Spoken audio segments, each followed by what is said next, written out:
मेरा प्रश्न यह है कि मेरे घर में सब लोग बोलते हैं कि पैर में काला धागा बांधना चाहिए। धागा बांधने से क्या अकाल मृत्यु नहीं होती है? यदि धागा बांधने से अकाल मृत्यु, देखो धागा, यही भारत में हम लोग सनातन संस्कृति पीछे क्यों हो गई? क्योंकि यहां ज्ञान कम अज्ञान ज्यादा, श्रद्धा कम अंधश्रद्धा ज्यादा, भक्ति कम अंधभक्ति ज्यादा। क्यों? अब जैसे पांव में काला धागा बांधना है, ऐसा आप लोग मानते हैं। काला धागा क्या, ईश्वर ने तो आपके सिर पे इतने सारे काले धागे बांध के भेजे हैं। बाल, लोग कहते हैं नजर नहीं लगेगी, काला धागा पहन लो। तो तुम क्या काला धागा पहनोगे? परमात्मा को पहले ही से पता था कि काला धागा होना चाहिए, तो इतने सारे काले धागे दे दिए। सिर्फ बाल काला है, कंट्रास्ट है पूरा, है ना? तो अकाल मृत्यु, काले धागे से अकाल मृत्यु का कोई संबंध नहीं है। अकाल मृत्यु नहीं होती उसकी, सुनो, जो व्यक्ति नित्य शालिग्राम भगवान का, आप याद कर लेना ये चीज, जो व्यक्ति रोज लड्डू गोपाल जी का और शालिग्राम भगवान जी के स्नान कराने के बाद जो जल बचता है ना, उसे चरणामृत कहते हैं। आकाल मृत्यु हरणम सर्वव्याधि विनाशनम विष्णुम पादोदकम पीत्वा पुनर्जन्म न विद्यते।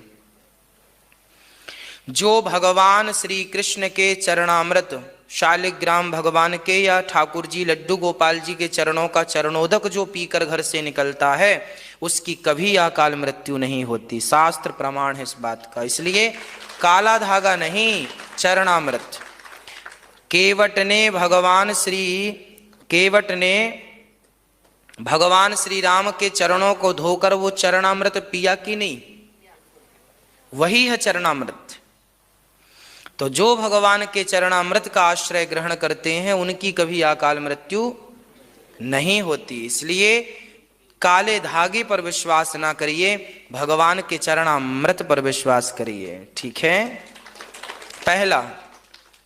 दूसरा, देखिए हम लोगों की अज्ञानता, करोड़ रुपए का व्यक्ति घर बनवाता है, करोड़ों खर्च करके, लाखों खर्च करके, और बड़े घर बनवा करके उस घर में उल्टा जूता लटका देता है।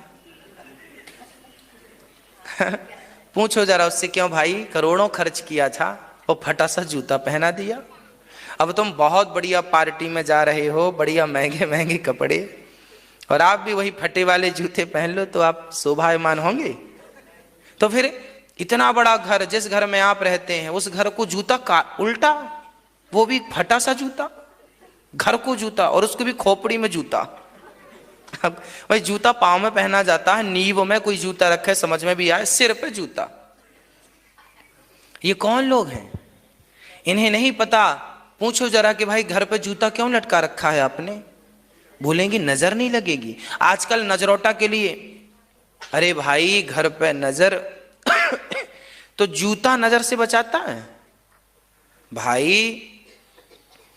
सही मान्यताएं पकड़िए, जूता नहीं, घर के ऊपर ध्वज होना चाहिए। ध्वज मीन्स झंडा, है ना?